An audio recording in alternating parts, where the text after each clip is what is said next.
नमस्कार मंडळी, माझं नाव श्रद्धा।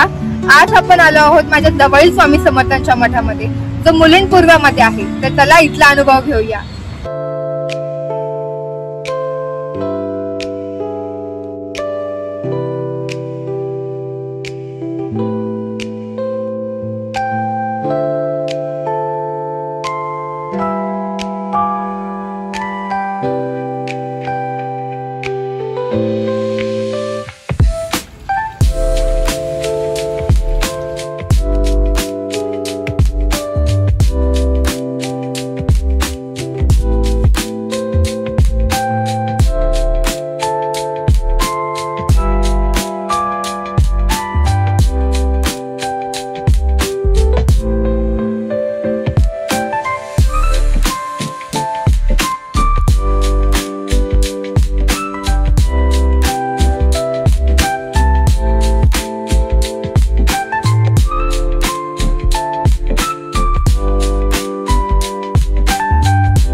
उत्तम नक्षीकामाचा नमुना जर तुम्हाला बघायचा असेल ना, तर तुम्ही या मठामध्ये नक्की एकदा विजिट करा।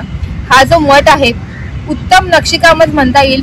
प्लस जर तुम्ही बघितलं इंटेरियर आणि बाहेरचा सुद्धा जो परिसर आहे तो सुद्धा छान प्रकारे सजावट केलेली आहे। गाभाऱ्यात जाता स्वामींची जी प्रतिमा दिसते ना, त्या प्रतिमेला बघूनच मन एकदम शांत होऊन जातं। सोबतच इथे जसं की स्वामींच्या मठामध्ये जी सजावट केलेली आहे ती सुद्धा खूप बघण्यासारखी आहे। तुम्ही नक्की एकदा या स्वामींच्या मठाला एकदा विजिट करा, तेव्हा तुम्हाला हा अनुभव नक्की घेता येईल।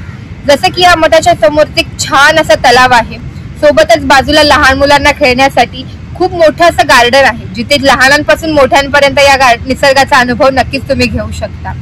आणि हा जो मठ आहे हायवेच्या एकदम बाजूला असल्यामुळे तुम्हाला वाहनांनी यायला, म्हणजे जर तुमचं पर्सनल व्हेकल जर काही असेल 4 व्हीलर 2 व्हीलर, तुम्ही नक्की त्याच्याने येऊ शकता। मुलुंडमधील पूर्व म्हाडा कॉलनीमध्ये हा मठ असल्यामुळे जर जवळपास तुम्ही जर राहत असाल ना, वॉकिंग डिस्टन्स पण खूप जवळच आहे। प्लस जसं की जर तुम्ही 2 व्हीलरने येताय, पार्किंगची सोय आहे, 4 व्हीलर साठी पार्किंगची सोय आहे। तुम्ही आरामात इथे 2 ते 3 तास आरामात घालवू शकता, तुम्हाला कळणारही नाही की 2 ते 3 तास आपले कुठे गेले। सोबतच हा जो जसं की मठ आहे गेले 11 वर्षांपासून मुलुंडमध्ये आहे, पण मला या मठाबद्दल आता रिसेंटली कळलंय, तसं की तुम्हाला माझ्या ब्लॉग मधून सुद्धा कळत असेल। तर नक्की तुम्ही एकदा या मठामध्ये येऊन इथल्या मठाचा अनुभव नक्की घ्या।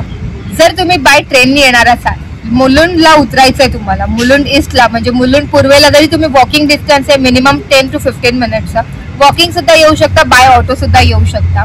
आणि सोबतच जसं की जर तुम्ही पर्सनल व्हेकलने तर येऊ शकता इथे। स्वामींचा मठ हे म्हणजे एक मंदिर नसून माझ्यासाठी एक भावना आहे। तसंच प्रत्येकाचे वेगवेगळे अनुभव असतात। तुम्ही मला तुमचे अनुभव नक्की शेअर करा कमेंटमध्ये। आणि मी या जे लोकेशन आहे स्वामींच्या मठाचं, त्या लोकेशनचे लाईव्ह लोकेशन सुद्धा लिंक सुद्धा तुम्हाला ना डिस्क्रिप्शन बॉक्समध्ये देते आणि ॲड्रेस सुद्धा डिस्क्रिप्शन बॉक्समध्ये देते। तुम्ही एकदा विजिट करा इथे, तुमचा अनुभव मला कमेंटमध्ये सांगा की तुम्हाला इथे येऊन कसं वाटलं, काय वाटलं। आणि तुमच्या जवळपास असे छान छान जर स्वामींचे मठ असतील नक्की मला त्याचा ॲड्रेस शेअर करा, मी नक्की तिथे विजिट करेन। धन्यवाद मंडळी, हा होता आजचा माझा स्वामी समर्थ मठाचा अनुभव। श्री स्वामी समर्थ।